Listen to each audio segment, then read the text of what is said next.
केजरीवाल कर।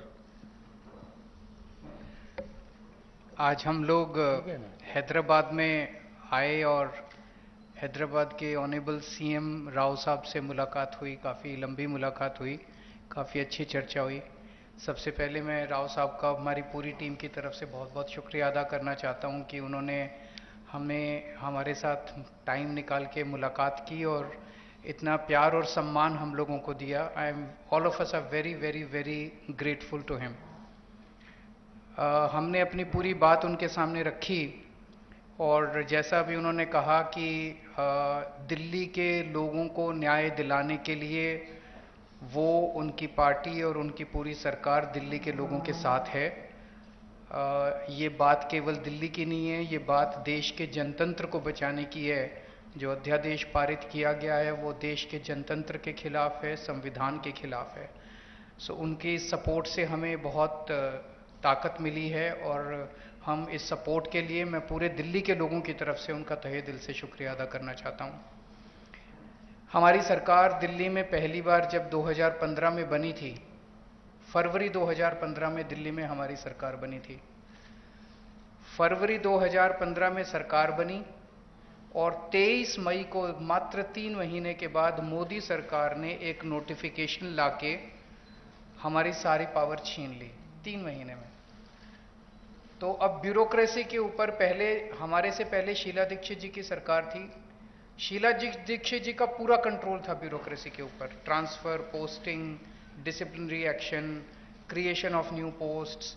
सो जितने service related matters हैं, शीला दीक्षित जी का पूरा कंट्रोल था। हमारी सरकार आने के बाद 23 मई 2015 को उन्होंने नोटिफिकेशन लाके ये सारी पावर छीन ली। तो as a chief minister of Delhi I can not even transfer post, education secretary, health secretary, deputy secretary, मैं कुछ नहीं कर सकता। वो सारी पावर छीनने के बाद 8 साल तक दिल्ली के लोगों को उन्होंने अपंग करके रखा। हम दिल्ली के लोग 8 साल तक कोर्ट दर court, high court, supreme court लड़ते रहे। 8 साल की हमारी लड़ाई के बाद 11 मई को, अभी पिछले कुछ दिन पहले, सुप्रीम कोर्ट की संविधान कॉन्स्टिट्यूशन बेंच ने, 5 जजों ने मिलकर 5-0 से दिल्ली के लोगों के हक में फैसला दिया। 8 साल की लड़ाई के बाद दिल्ली के लोगों को न्याय मिला कि उनकी चुनी हुई सरकार को काम करने का अधिकार मिला। हमें 8 साल लग गए उस नोटिफिकेशन को कैंसिल कराने में और न्याय लेने में।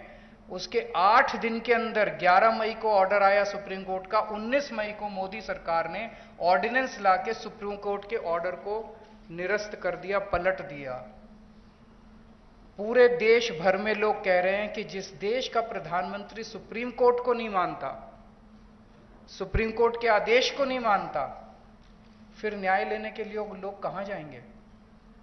अगर देश का प्रधानमंत्री कहता है कि मैं सुप्रीम कोर्ट के आदेश को नहीं मानता और कानून लाके वो आदेश को पलट देता है, तो फिर तो न्याय के लिए कोई जगह नहीं बच जाती है। कहां जाएंगे फिर लोग न्याय लेने के लिए?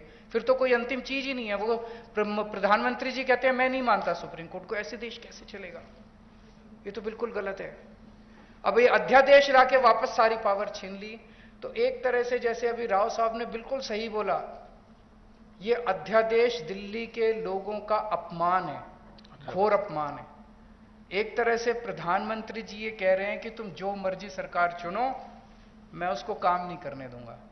तो दिल्ली के लोगों को चैलेंज कर रहे हैं प्रधानमंत्री मोदी जी कि मैं, तुम जो मर्जी सरकार चुनोगे, मैं काम नहीं करने दूंगा। और ये बात केवल दिल्ली के लोगों की नहीं है, पूरे देश में हम लोग देख रहे हैं कि अगर किसी राज्य के अंदर लोग नॉन बीजेपी गवर्नमेंट बना देते हैं तो उसको काम नहीं करने देते।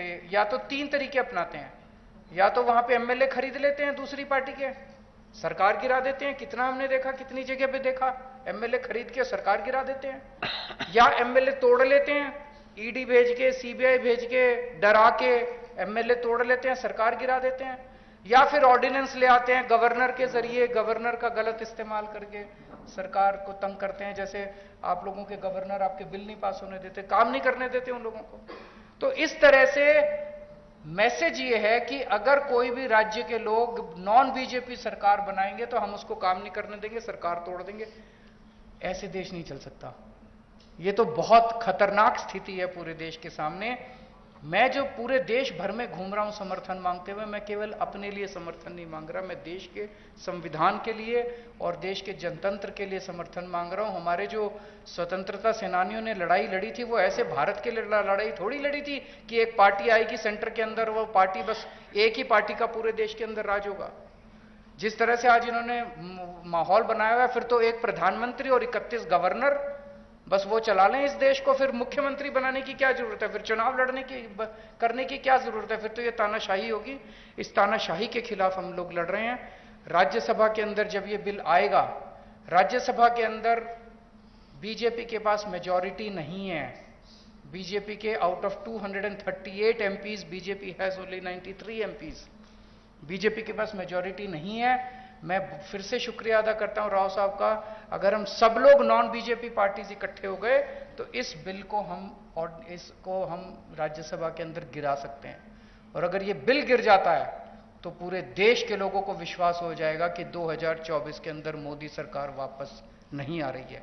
ये इसका सेमीफाइनल होगा 2024 का। ये कॉन्फिडेंस देगा पूरे देश के लोगों को कि मोदी जी को हराया जा सकता है। तो ये जनतंत्र को बचाने की लड़ाई है, देश की आजादी को बचाने की लड़ाई है। बहुत बहुत धन्यवाद। बहुत बहुत